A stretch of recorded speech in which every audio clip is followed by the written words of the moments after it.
Ladies and gentlemen, boys and girls, Jotable ages, welcome to what's once known as professional wrestling, and this is Talking Wrestling with the host with the most, the man of the hour, the tower of power, the one, the only, Rob Rossi, and this is Talking Wrestling.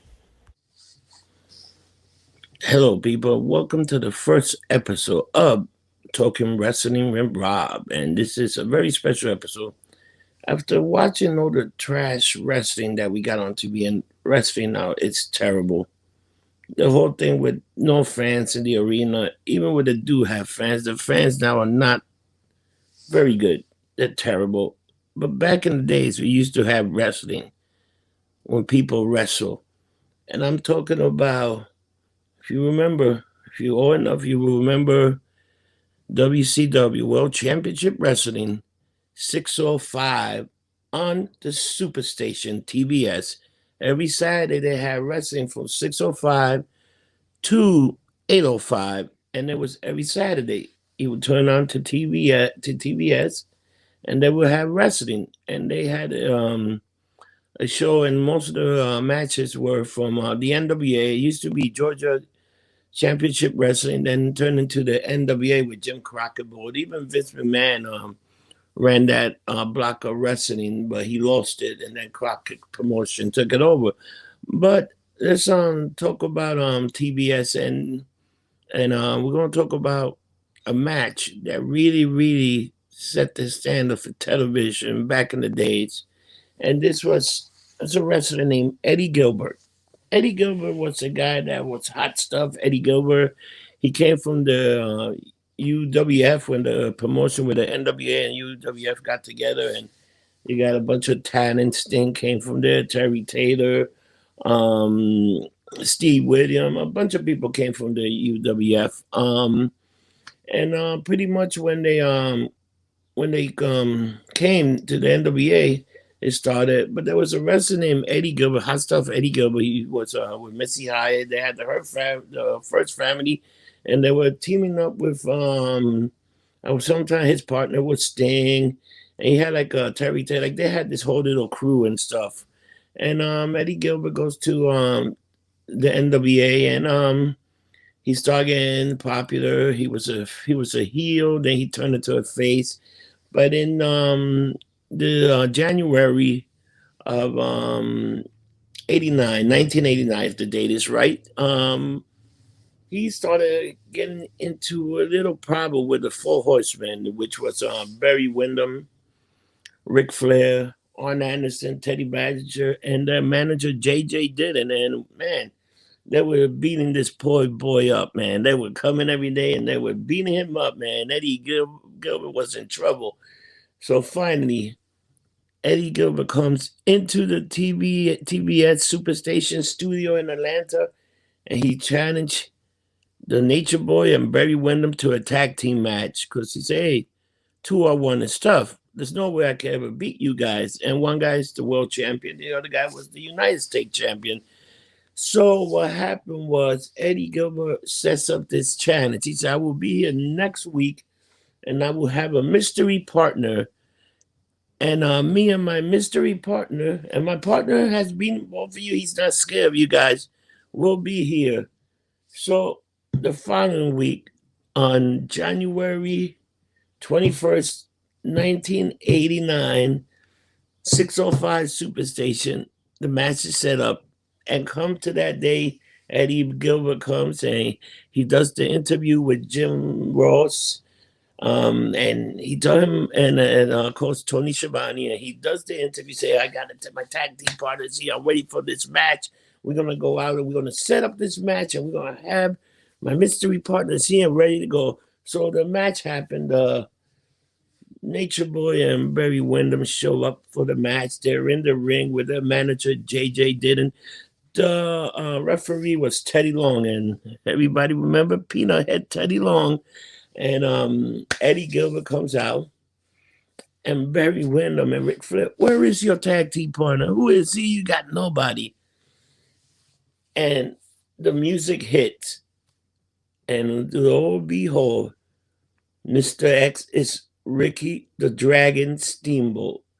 Ricky the Dragon Steamboat has arrived back to the NWA after a 4-year absence, which at that time he was in WWF for a while, and he beat Randy Macho Man for the Intercontinental title, and he lost the title to the Honky Tonk Man. But now Ricky Steamboat is in the NWA with a brand new energy, brand new focus, and the match starts. So Ricky Steamboat, Eddie Gilbert versus Barry Windham and Ric Flair, and the match starts. So they start with a collar elbow tie up, and Ricky Steamboat's in the ring, ties up Barry Windham. He does an arm drag, another arm drag. Ric Flair comes in and he throws Ric Flair around. Barry Windham runs to him. He throws Barry Windham down the floor. He picks up Flair, press on him, throw him into Barry Windham, and pandemonium in. It's going wild. It's all over the place. There's bodies everywhere, crashing, falling, and Steamboat is dominating. He smacks around freaking Barry Windham with leapfrog, all kind androids, chops to the chest, and Barry Windham attacks Flair, and magic happened. Those two guys had so much chemistry. Ric Flair puts Steamboat in the corner and does his typical chop across the chest. Steamboat goes down, turns around, chops Flair back, and they go back and forth. A wonderful exchange. And you're going to see magic because these guys are really, really good. And the crowd is 100. It's a small crowd, and the crowd is totally into the match. They're like, yeah, yeah. And Ric Flair, Barry Windham, they jump out of the ring, and they're talking to J.J. Dillon, and they're trying to regroup. And Ricky Steamboat go to Tony Schiavone and Jim Ross. Hey, Ric Flair, hey, come back to the box. Come back to the sandbox. Let's play some more.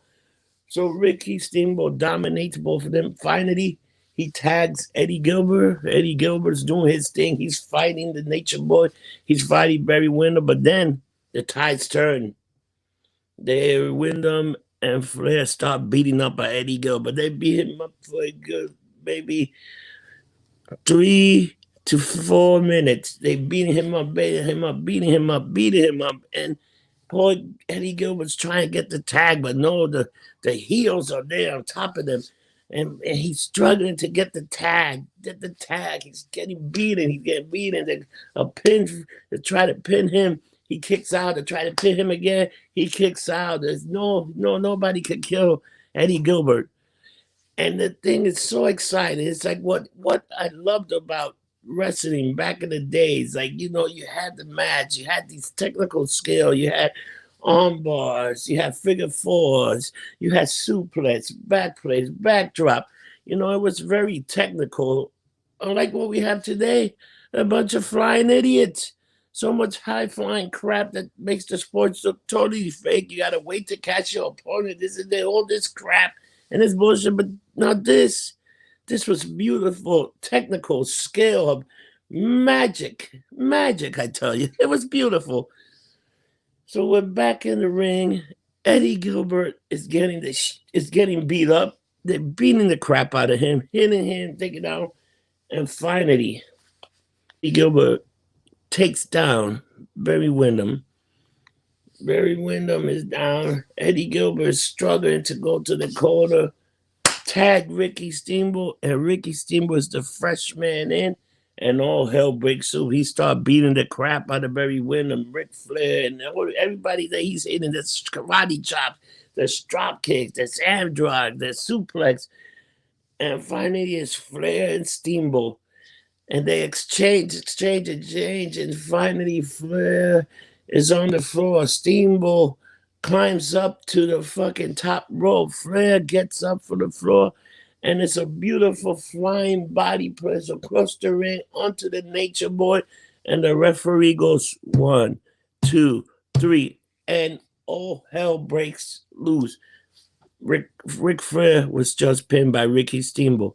Ric Flair is the world champion.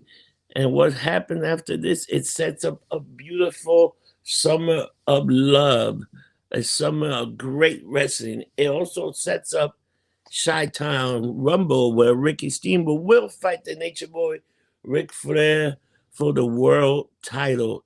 And people, it's a great match. If you haven't seen it, you can see on the WWF Network for $9.99. You can get the network, which pretty soon will be on the Peacock for only $4.99. But let me tell you, you can go see all these matches and great matches because this wrestling was great. Well, wrestling was really, really good. Unlike all the crap that they give you now, Monday Night Raw is terrible. Freaking AEW is unbelievable. And Impact, Impact, yeah. Let's laugh about Impact. But guys, I hope you enjoy the show. If you like, subscribe to the YouTube channel. I'll be talking about many other matches. Probably the next match I will review will be the Steamboat versus Ric Flair at Chi-Town Rumble. It was Chi-Town Rumble, and it happened in February 1989. I think February 20th, if I was correct. And that's another great match, and I will talk about it. But for now, thank you for paying attention. Thank you for listening to the show. And guys, I'll see you next time. And this is Talking Wrestling with Rob. Have a good day and see you next time and enjoy the show.